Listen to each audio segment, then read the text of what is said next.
Hello everyone, this is JoJo, and today we'll be discussing Co-op Duel and how to best approach it and maximize it. So first of all, Duel is the new turn-based PvE mode where you face other players, and what we have come to observe is that it's a very different from Co-op in general, but also other modes in the game where a lot of strategy is important and the specific captain also that you use. But also what is great compared to normal co-op is that once you reach a specific threshold you can farm loads of stones. Like for example, I was checking my friend list and I can see people that have 70, 60,000 stones. And remember, this is the second iteration of co-op for the summer, which is very unusual for people to have this many already. But anyway, let's move on. So what makes it particular is that, as I was saying earlier, this is a mode where you face other people, and as you can see, since it goes for 3 turns each, it's really important to think ahead and understand what the best teams are, but also the different strategies that other people use, and based on that, on how to approach this specific fight, because each fight more generally can be different, but there's specific ways to approach it. In terms of more of a gameplay video, please check the video we posted at the beginning for Co-op Duel. That's the team I devised, put together, and could be useful. It's not the best team, but it's a team that you guys can try. Here is more about how to approach the mode itself and how to get the best rewards. Now, let's see how we do that effectively. So the first strategy that you could use, I call it first come, first serve. It's to try and get as many wins as possible and to stop there. Why is that?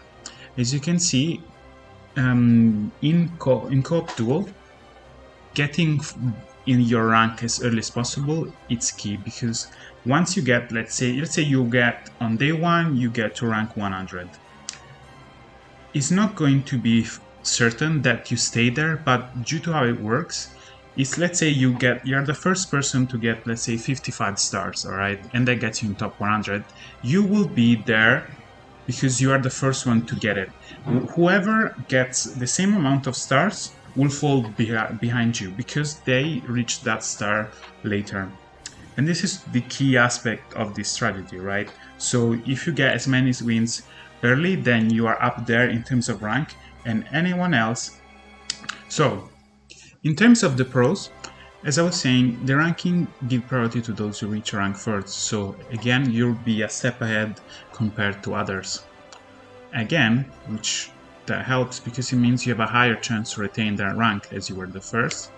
And keeping that in mind, it means that especially in the second and third iteration, which is the case for the one currently right now, you have, if you from the previous one, you already have a head start with 20 stars. So that means in a matter of a few hours you can go back to top 50, and meaning that since you are one of the first to get there, there's going to be less competition, more. I'm getting mixed up. You're getting less players at the top. And that also though feeds into the cons, because that means you have, since you are one of the first, that also what a lot of big players, whales, dolphins, or whatever you want to call them, they will do that too. And that means once you reach there is a smaller pool, and this pool is made up of very strong players. This, a part of this specific strategy is that once you reach as many stars that you need, you stop.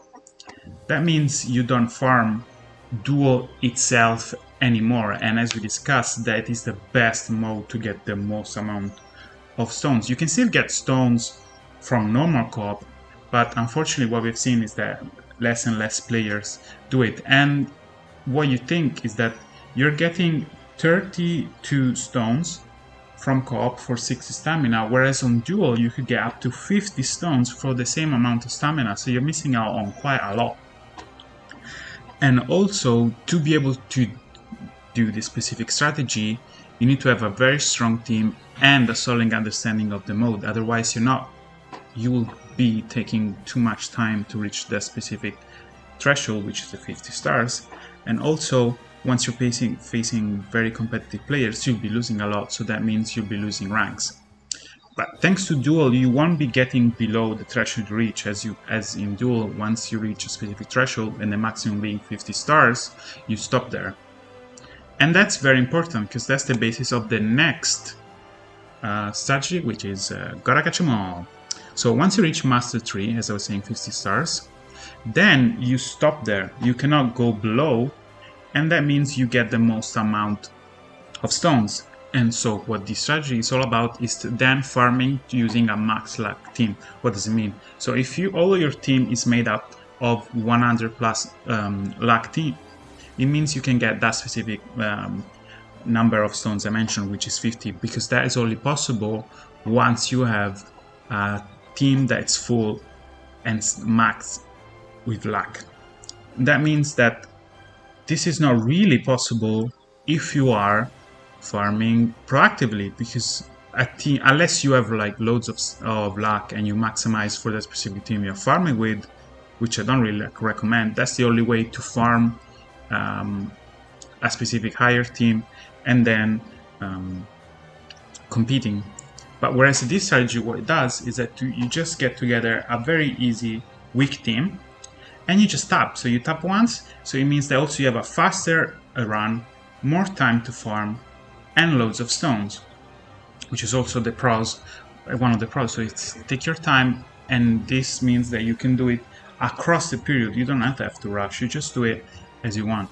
And it means also that you get thousands and thousands and thousands of stones. As I mentioned, that's the strategy of what the top players do. I mean, or at least the ones that go for ranking, co-op ranking. And also this means that you're not really under a rush, and you can try different teams as you try to reach for the Master 3 rank. One of the cons though is that you have a tough time reaching higher ranks, as there will be more competition down the line, and that is the case for, let's say, if you take a long time to reach level 50. But also it means that you'll be missing out on those juicy medals, because with this strategy you're not really going to rank that high. Well, unless maybe on the last day or couple of days you spend your time trying to rank, but that again is going to be hard. And also because of the way the ranking system works, it also means that you will not be getting those really high top ranking, let's say top 100, unless you farm really hard. So this is what's really important about when you pick your strategy, is to reflect on what you want to do, what you want to get the most out of, and then based on those you find your specific strategy. Well, that's it for me in terms of this video. We're just going to a quick overview of the strategy, and if you do have any questions, please comment and let me know. Or also if you want for me to make a new video with the specific team to use to farm, let me know. And thanks for watching. Bye bye.